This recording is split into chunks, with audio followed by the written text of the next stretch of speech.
Hi, I'm Dr. Kurt Woeller for the SIBO Mastery Course. What is the link between SIBO and mitochondrial dysfunction? A lot of attention is placed in SIBO on just treating underlying gut bacteria, and that helps in some cases. But actually what's being discovered is that many individuals with small intestinal bacterial overgrowth, particularly those who continue to have recurrent problems, have an underlying mitochondrial problem. And mitochondria are the energy factories within our cells.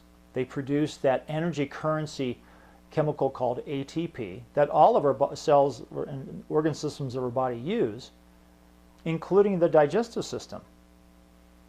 So mitochondrial dysfunction can be a contributing factor to ongoing struggles with small intestinal bacterial overgrowth.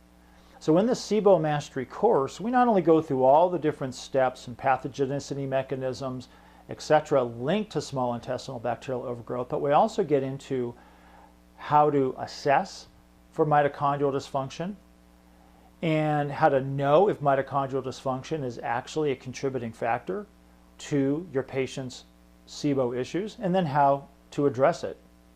So for more information about the SIBO Mastery Course, you can go to SIBOMasteryCourse.com, or you can email us at SIBOMasteryCourse@gmail.com. Thank you.